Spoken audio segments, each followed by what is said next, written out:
Hi guys, welcome back to my channel 15 minutes for English. जैसा हम the third level chapter पूरा पढ़ चुके हैं, उसके हम अब क्या करने वाले हैं, important questions, previous year questions and most asked questions. Guys, मैंने लास्ट ईयर बोला था आपसे कि मैं क्वेश्चन आंसर सीरीज स्टार्ट करने वाला हूं, बट हम लोगों का टाइम नॉवल के इंपॉर्टेंस में ही हो गया था। बट इस ईयर अभी हमारे पास बहुत टाइम है, तो हम चैप्टर के साथ साथ उसके most important questions, previous year questions और जो मोस्ट आस्क्ड क्वेश्चंस है वो भी देने वाला हूं। तो मेरे ख्याल से आपको और कहीं जाने की या और कहीं बुक में, बहुत सारे स्टूडेंट्स मुझसे बोलते थे गाइस सर और क्वेश्चंस कहां से करें, तो ये रहे। इसके बाद भी आपको और कुछ भी मिलते हैं, नीड है तो आप वो करते रहिए, बट ये मोस्ट इंपॉर्टेंट क्वेश्चंस हैं, देखते हैं। चलिए चलिए ध्यान देते हैं। First, what does the third level refer to? यहाँ पे क्वेश्चन का मीनिंग क्या है, थर्ड लेवल किसको रेफर किया गया है चैप्टर में, चलिए देखते हैं। The narrator uses the third level as a medium of escape. जो यहाँ पे नरेटर है यानी चार्ली के लिए बोल रहे हैं, चार्ली ने और नरेटर जो है उन्होंने मीडियम ऑफ एस्केप यानी इफ अगर मान लीजिए आप अपनी जो ये कंटिन्यूस लाइफ है इससे परेशान है, ओके, दुखी है, और आप एक मीडियम ढूंढ रहे हैं उससे एस्केप करने का, कि आप थोड़ी देर यहाँ की टेंशन्स को भूल जाएं, यहाँ की परेशानी को भूल जाएं और वहां पे फिक्स हो जाए, वहां पे एंजॉय करने लगे। कुछ भी कर सकते हैं आप, उसमें पेंटिंग कर सकते हैं, म्यूजिक, डांस, एनीथिंग गाइस। तो उसको क्या बोला गया यहाँ पे, थर्ड लेवल को एज अ रेफर किया गया मीडियम ऑफ एस्केप। चलिए आगे देखते हैं। Charlie just wants to escape from the insecurity, fear, war and worries in the modern world. मैंने आपको यही समझाया, मॉडर्न वर्ल्ड में चार्ली जो है वो अपनी लाइफ से क्या है, दुखी है, तो कुछ टाइम के लिए एस्केप करना चाहता है कि मुझे यहाँ की परेशानियां नहीं दिखें, मैं यहाँ पे परेशान नहीं हूं। तो ये एज अ एस्केप, एस्केप की तरह वर्क किया गया, यानी सॉरी, हाँ, medium of escape. Third level को क्या बोला गया, जैसे पेंटिंग है, पेंटिंग को आप किससे कंपेयर कर सकते हैं, थर्ड लेवल से, कि मान लीजिए मैं बहुत परेशान हूं, ओके, तो मैं अपने आप को रिलैक्स करने के लिए क्या कर रहा हूं, पेंटिंग कर रहा हूं, ओके। ऐसी चार्ली क्या है, वो बहुत परेशान है, तो उसको क्या हो रहा है, एस्केप पाने के लिए यानी इन सब चीजों से दूर जाने के लिए थर्ड लेवल दिख रहा है, ओके। समझ में आया guys? He was not happy in his life. यहाँ पे चार्ली जो है वो अपनी लाइफ से हैप्पी नहीं है। क्लियर है? चलिए नेक्स्ट क्वेश्चन देखते हैं guys. Second, do you think that the third level was a medium of escape for Charlie? ये सीबीएसई में 2008 में पूछा गया था कि थर्ड लेवल क्या है, एक मीडियम ऑफ एस्केप है चार्ली के लिए, ये आप बता सकते हैं क्या, ऐसा मानते हैं? Yes, the third level is nothing but the product of Charlie's own mind. यहाँ पे बोला गया है थर्ड लेवल क्या है, ज्यादा कुछ नहीं है, सिर्फ वो चार्ली के अपने ही माइंड की प्रोडक्टिविटी है, उसी के दिमाग से ये चीजें आ रही है। It is a medium of escape for Charlie. Important line है गाइस, इसको आप समझ भी लीजिए और इसको यूज भी करना है कि ये क्या है, मीडियम ऑफ एस्केप है फॉर चार्ली, जो इस वर्ल्ड से दूसरे वर्ल्ड में उसको लेके जा रहा है। Modern world is full of insecurities, fear, war, worries and stress. Modern world जो है उसमें बहुत सारी परेशानियां हैं, इनसिक्योरिटीज है, फियर है, वरी है, वॉर चलती रहती है, स्ट्रेस है। These are the harsh reality of life. ये है, ऐसा है, हर कोई गाइस इन चीजों से बेयर करता है, उसकी लाइफ में ये चीजें आती हैं, तो ये एक हार्श रियलिटी है लाइफ की। So he wants to escape into a wishful world. यहाँ पे क्या बोला गया है, सो ही किसको रेफर किया गया गाइस, चार्ली को। वो क्या चाहता है, ऐसे वर्ल्ड में जाना चाहता है, विशफुल वर्ल्ड, जहां पे वो जैसा चाह रहा है वैसा हो। Charlie talks to his psychiatrist friend Sam. यहाँ पे मैंने आप लोगों के लिए मेंशन किया गया है एक एक छोटी छोटी चीज। साइकाइट्रिस्ट फ्रेंड कौन था उनका, चार्ली का, Sam. About the third level at the grand Central station. यहाँ पे चार्ली क्या करता है, सैम को बताता है ग्रैंड सेंट्रल स्टेशन पे जो थर्ड लेवल है उसके बारे में। His friend Sam calls it a waking dream wish fulfilment. ये लाइन इंपॉर्टेंट है गाइस, आपको ऐसी की ऐसी यूज करनी है। मतलब क्या है गाइस, उनका जो फ्रेंड है सैम, इस चीज को क्या बोलता है, अ वेकिंग ड्रीम विश फुलफिलमेंट। ऐसी ड्रीम जो जागते हुए चार्ली देखता है और जो क्या करती है, उसकी विश फुलफिल करती है। Charlie just wants to escape from this world to the world he loves. मैंने आपको ये समझाया गाइस, इस वर्ल्ड में चार्ली खुश नहीं है, इसलिए वो क्या करता है, एक ऐसे वर्ल्ड में जाना चाहता है जहां पे उसकी विशेष पूरी हो जाए, जहां पे वो बहुत खुश रह सके। It was a world of romance with wooden gates, derby hats, beards and sideburns. है वो ऐसा वर्ल्ड है जहां पे बहुत सारा रोमांस हो, खुशियां हो, वुडन गेट्स बने हुए हैं, डर्बी अलग, हैट्स बनी है, हैट्स हैं, बियर्ड्स हैं लोगों की बड़ी बड़ी, और साइड बर्न्स है। चलिए समझ में आया गाइस, इसलिए रेफर किया गया है थर्ड लेवल को क्या guys, a medium of escape for Charlie. चलिए क्वेश्चन नंबर थर्ड देखते हैं। Why did the narrator talk to a psychiatrist friend of his and what did he say about the third level? यहाँ पे बोला गया guys narrator ने psychiatrist friend से क्यों बात करी और साइकाइट्रिस्ट ने यानी सैम ने थर्ड लेवल के बारे में क्या बोला है। चलिए देखते हैं। No one was ready to believe that there were 3 levels at the Grand Central Station. ये एक मेन रीजन है गाइस, कोई भी ये बात मानने के लिए तैयार नहीं था कि ग्रैंड सेंट्रल स्टेशन पे थर्ड लेवल यानी 3 लेवल्स हैं। The narrator wanted to talk to his psychiatrist friend. तो नरेटर ने बोला, सोचा यार कहीं मेरे दिमाग में कुछ गड़बड़ी तो नहीं है, तो एक साइकाइट्रिस्ट फ्रेंड है उनके सैम, उनसे मिलते हैं। He wanted to take his opinion about it. वो चाहते थे कि वो इस चीज के बारे में बताएं कि ये क्या हो रहा है। His friend called it a waking dream wish fulfillment. मैं समझा चुका हूं आपको, उनके जो फ्रेंड है सैम, वो उसको बोलते हैं कि ये क्या है, एक वेकिंग ड्रीम है, चलती फिरती यानी जागती हुई एक ड्रीम है जो तुम्हारी विश फुलफिल करती है, तुम जो यहाँ पे इनसिक्योर हो, हैप्पी नहीं हो, इन सबको पूरा करती है। It was Charlie's attempt to escape from the harsh realities of the modern life. ये क्या है, एक चार्ली का अटेम्प्ट, एक तरीका है कि जो हार्श रियलिटीज हैं, जो वो यहाँ पे दुखी है मॉडर्न लाइफ से, वो उससे बच के थोड़ी देर के लिए कहाँ जा सके, एक विशफुल वर्ल्ड में जहां पे वो खुश रहता है। समझ में आया गाइस। चलिए क्वेश्चन नंबर 4 देखते हैं। Sorry, the narrator thinks that the Grand Central is growing like a tree. What makes him think so? Important है guys, अच्छा क्वेश्चन है। नरेटर ऐसा सोचते हैं कि जो ग्रैंड सेंट्रल स्टेशन है वो एक ट्री की तरह बड़ा है, काफी बहुत बड़ा, उसकी बहुत सारी ब्रांचेस हैं, रूट्स हैं, तो ऐसा वो क्यों सोचते हैं। चलिए देखते हैं। It is quite easy to be lost at Grand Central. यहाँ पे बोला गया ग्रैंड सेंट्रल स्टेशन पे खो जाना बहुत आसान है क्योंकि वो बहुत बड़ा है guys. He has been in and out of it hundred of times. यहाँ पे चार्ली की बात करी गई है, वो 100 से ज्यादा बार अंदर आ चुका है और बाहर जा चुका है ग्रैंड सेंट्रल स्टेशन से, फिर भी उनको कोई पर्टिकुलर रास्ता याद नहीं है guys. He is always bumping into new doorways, stairs and corridors. पर अभी तक क्या हुआ है, उनको हमेशा कभी कभार नए डोरवेज, नई स्टेयर्स और नए कॉरिडोर्स मिलते रहते हैं। Once he got into a tunnel and came out in the lobby of the Roosevelt Hotel. एक बार वो एक टनल में घुसे थे, दो वेज में यानी, और कहाँ आए, एक होटल की लॉबी में बाहर आए। So he thinks that the Grand Central is growing like a tree, pushing out new routes. तो यहाँ पे इसलिए उन्होंने बोला गया है क्योंकि हर कोई कॉरिडोर कभी कहीं ना कहीं नई जगह पे लेके चला जाता है, इसलिए उनको बोला गया है कि ये क्या है गाइस, एक ट्री की तरह है जो हमेशा कहीं ना कहीं न्यू रूट्स, न्यू ब्रांचेस निकाल रहा है।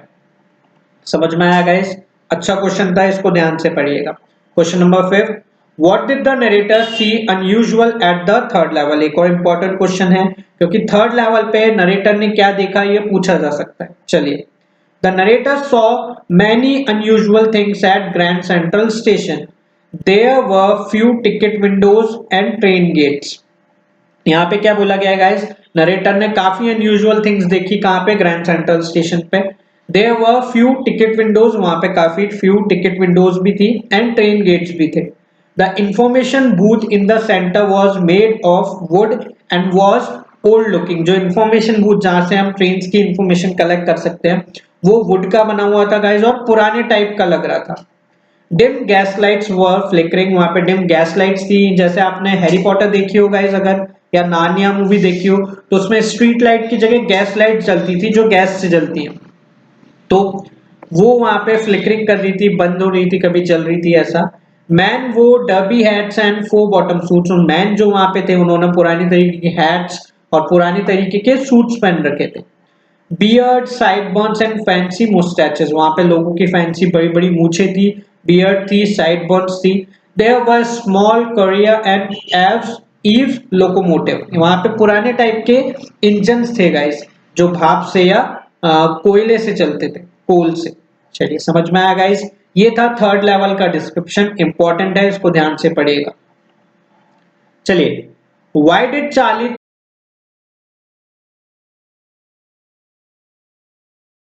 Question number 6. Why did Charlie think that Sam had escaped to Galesburg? वहां पे चार्ली क्यों ऐसा सोच रहे हैं कि सैम भी कहां चले गए हैं, थर्ड लेवल पे चले गए और वहां से गेल्सबर्ग जो है वहां चले गए। चलिए देखते हैं। चार्लीज फ्रेंड सैम, यानी जो साइकेट्रिस्ट फ्रेंड थे सैम, उन्हीं की बात हो रही है guys, disappeared all of a sudden, एकदम से गायब हो जाते हैं, कहीं चले जाते हैं, यानी थानोस अपना काम कर देता है। चलिए jokes apart, nobody knew where, किसी को नहीं पता यहाँ पे सैम कहाँ चले गए। But Charlie could make a guess where he could be, but Charlie जो है वो थोड़ा सा यहाँ पे गैस कर रहे हैं कि सैम कहाँ जा सकते हैं। Sam was a city boy and he used to tell him about Galesburg, Sam यहाँ पे सिटी बॉय है और चार्ली क्या करते थे जब मिलते थे तो गेल्सबर्ग के बारे में बात करते थे। He always said that he liked the sound of the place, तो यहाँ पे जो सैम है वो उनको बोला करते थे कि मुझे वो जगह पसंद है। Okay, that night along his oldest first day covers he found an envelope, यहाँ पे क्या हुआ गाइस, चार्ली के पास बहुत पुराने टाइप के जो उनके एनवलप से चिट्ठियां ऐसा बोल दीजिए वो रखी हुई थी, उनमें उनको एक न्यू एनवलप मिलता है जो पहले कभी भी नहीं था उनके पास या उन्होंने नहीं देखा था। It had been mailed to his grandfather at his home in Galesburg, वो उन पे काय का एड्रेस था जो उनके ग्रैंडफादर थे उसके घर का गेल्सबर्ग में। The paper inside confirmed that Sam was in Galesburg, जो पेपर था इनसाइड वो कंफर्म कर रहा था कि सैम कहाँ है, गेल्सबर्ग में है। The paper inside confirmed that Sam was in Galesburg. The letter was written by him. Him किसको बोला गया है, सैम को। मैंने दो बार एक लाइन दिया गाइस, इंपॉर्टेंट है, आप एक बार ही लिखिएगा। बट यहाँ पे पॉइंट क्या है गाइस, वो जो लेटर था उसमें वो सैम ने लिख के भेजा था, किसको, चार्ली को। तो वो ये कंफर्म कर रहा था, उसमें लिखा हुआ था कि मैं कहाँ हूं, मुझे थर्ड लेवल मिल गया है, एंड तुम और योर वाइफ, यानी चार्ली और अपनी वाइफ, उनकी वाइफ क्या करते रहे, थर्ड लेवल को ढूंढते रहे जब तक उन्हें थर्ड लेवल नहीं मिलता है। समझ में आया गाइस, इंपॉर्टेंट है, ध्यान से पढ़ते। चलिए, What was written in Sam's letter to Charlie, ये क्वेश्चन इंपॉर्टेंट था, जो प्रीवियस क्वेश्चन है उससे ही रिलेटेड है और ये बता रहा है कि लेटर में क्या लिखा गया था। चलिए देखते हैं। Sam wrote a letter to Charlie on July 18, 1894. Sam wrote that Charlie was right about the third level. यहाँ पे सैम ने क्या बोला है कि उन्होंने ये लेटर लिखा था चार्ली को, और सैम ने ये बोला है चार्ली सही था किसके बारे में, थर्ड लेवल के, यानी सैम को थर्ड लेवल मिल गया है। Sam claimed that he himself had been there for 2 weeks. Sam यहाँ पे बोल रहे हैं कि मैं अभी 2 वीक से कहा हूँ, थर्ड लेवल पे, and had found the third level, और उन्हें थर्ड लेवल मिल गया है। It was a romantic world, काफी रोमांटिक वर्ल्ड है। Some were playing a piano and others singing, seeing Nally home. वहाँ पे कुछ लोग क्या कर रहे हैं, पियानो बजा रहे हैं और कुछ गाने गा रहे हैं। He told Charlie to keep looking till he found the third level. वो यहाँ पे सैम बोलते हैं चार्ली को, तुम और तुम्हारी वाइफ थर्ड लेवल को ढूंढते रहो तब तक तुम्हें थर्ड लेवल नहीं मिलता है। समझ में आया guys, this is the important question, अच्छा क्वेश्चन था। चलिए, हाउ डज, 8th क्वेश्चन देखते हैं। How does Jack Finney interview fantasy and reality in the third level, do you see an intersection of time and space in the story. यहाँ पे बोला गया है गाइस, जो जैक फिनी हमारे जो नरेटर हैं उन्होंने इंटरव्यू यानी दोनों को मिक्स कैसे किया गया है, फैंटेसी को और रियलिटी को थर्ड लेवल में, तो इसके ऊपर क्वेश्चन है, पढ़ते आइए guys.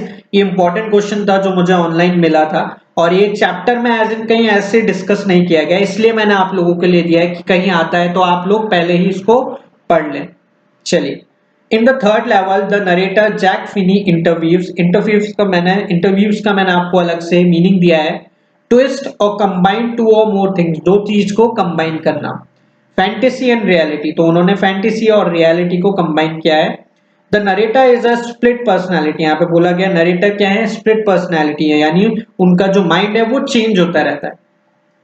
He wonders from one world to another, यानी ये भी बोला गया वो एक वर्ल्ड से दूसरे वर्ल्ड पे जाते हैं, सोचते रहते हैं। Sometimes they overlap each other, कभी कभार मिक्स हो जाता है। On the one hand there is the real world of न्यूयॉर्क, एक साइड पे एक रियल वर्ल्ड है न्यूयॉर्क York. It is full of fears, rush, hurry and worries, वो किस चीजों से, जो हमारी डेली बेसिस की प्रॉब्लम्स हैं, डर लगता है, रश है, हरी है, जल्दीबाजी है, टेंशन है, इन चीजों से फुलफिल्ड है, भरी हुई है। On the other hand there is the world of fantasy and wishful things, और दूसरी साइड पे जो वर्ल्ड है वो फैंटेसी वर्ल्ड है, विशफुल थिंग्स है, वहां पे हमारे जैसा हम चाहते हैं वैसी चीजें हो रही हैं।